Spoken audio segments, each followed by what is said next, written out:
সে আমার হয়েও আমার না, এই কথার মানে বুঝো। এই পৃথিবীতে প্রত্যেকটা মানুষ যখন কাউরে খুব ভালোবাসে তখন তার প্রতি একটা অধিকার খাটায়, মানে অধিকারটা মনে থেকে আসে। যখন সেই অধিকারটা হারাই ফেলাই দেয়, ওই মানুষগুলাই বুঝবো যে এই কথার মানেটা কি, বা এই কথার কষ্টটা কিরকম কষ্ট। সে আমার হয়ে আমার না। মানে আমার অনেক তীব্র আশা আছে যে তারে নিয়ে আমি এক জায়গায় যাবো, বা তারে আমি সারা জীবন আমার কাছে রাখুম, বা তারে আমি সারা জীবন ভালোবাসুম।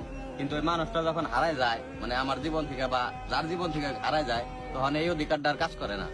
মানে এই যে হারানোর যন্ত্রণা, এটা মনে করেন যে ভাই যারা হারাইছে ওরাই একমাত্র বুঝে। করেন মানে আপনার ভালোবাসার মানুষটা অনলাইনে আছে, আপনি অনলাইনে আছেন, কিন্তু তার মেসেজ দেওয়ার অধিকার নেই, কারণ সে হারাই গেছে। এই যে কষ্টগুলা, এই কষ্টগুলা ভাই সবাই বুঝবো না। যারা মনে করেন যে অনেক করে কাউরে ভালোবাসছে বা অনেক করে কাউরে চাইছে, ওরা একমাত্র এই কষ্টগুলা বুঝবে। যে মানে এতটা ভালোবাসি যারে, আমার সাইড থেকে আমি ভীষণ ভালোবাসি, কিন্তু তার একটা কথা কর বা তার একটু শাসন করা বা তার একটু ভালোবাসার মতো অধিকার আমার নাই।